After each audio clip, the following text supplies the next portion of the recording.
जब कभी आपके बच्चे का करियर संबंधी सपना टूटे तो आप उस समय उसे अब्दुल कलाम जी के जीवन की यह प्रेरक घटना सुनाकर तैयार कर सकते हैं असफलता को फेस करने के लिए।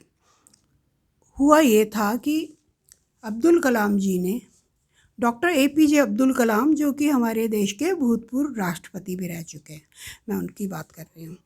उन्होंने बचपन से सपना देखा था कि वो बड़े होके इंडियन एयरफोर्स में पायलट बनेंगे, जहाज़ उड़ाएंगे। ये सपना देखते देखते बड़े हुए। बचपन से ही वो एक बहुत ही मेधावी छात्र रहे, तो हमेशा उन्होंने सफलता ही देखी, सफलता ही हासिल करी। तो जब उन्होंने अपनी शिक्षा दीक्षा पूरी की, उसके बाद जॉब के लिए उन्होंने इंडियन एयरफोर्स में अप्लाई किया, साथ ही DRDO में भी जॉब के लिए अप्लाई किया। दोनों जगह से ही उनकी इंटरव्यू कॉल आई और उन्होंने दोनों जगह इंटरव्यू दिए। दिल्ली में जब DRDO का इंटरव्यू देने के बाद जब वो देहरादून आए पायलट बनने के लिए इंटरव्यू देने, तो यहाँ उनको पता चला कि टोटल 25 कैंडिडेट्स को कॉल किया गया था और जिसमें से कि केवल 8 लोगों को चयनित कर रहा था।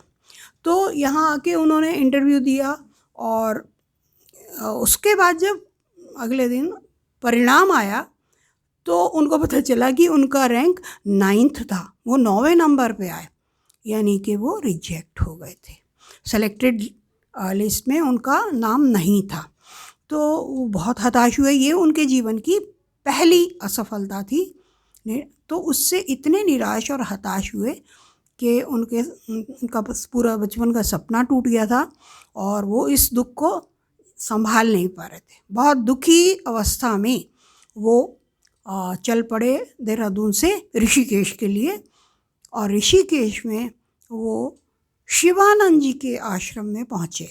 स्वामी शिवानंद जी ने वहाँ पर उनको बहुत प्यार से समझाया बुझाया और उनकी मनस्थिति को समझ के उन्होंने गीता का उपदेश दिया। गीता के 11वें अध्याय से कुछ श्लोक सुनाए, जिसका कि अर्थ यही था कि अपनी इस पराजयवादी प्रवृत्ति को परास्त करो और अपने आप को ईश्वर की इच्छा के हवाले कर दो।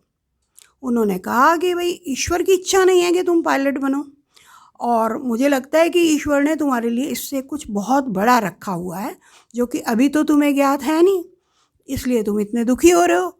लेकिन नहीं, ईश्वर तुम्हें पायलट बना के भटकाना नहीं चाह रहे, वो तुम्हें चाह रहे हैं कि तुम अपनी दिशा में, सही दिशा में चलते जाओ और तुम अपनी डेस्टिनेशन पे पहुँचो।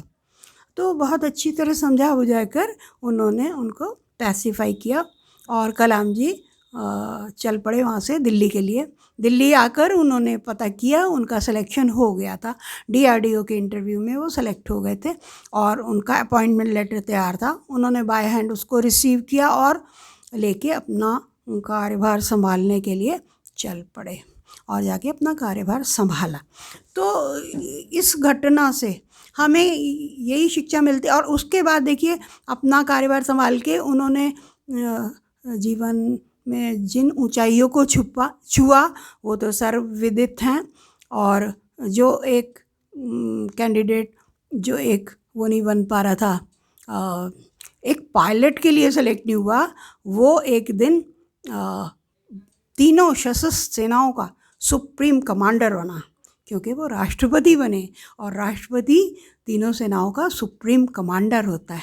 तो ये देखिए, आप देख सकते हैं कि ईश्वर ने उनके लिए क्या रखा था और वो कहाँ जाना चाह रहे थे और इतने दुखी हो रहे नहीं मिला। तो इसलिए ईश्वर जो कुछ आपको दे उसको सहर्ष स्वीकार करिए और मानिए कि इसमें आपकी बहुत ज़्यादा, सबसे ज़्यादा भलाई इसी बात में आपकी छुपी हुई है।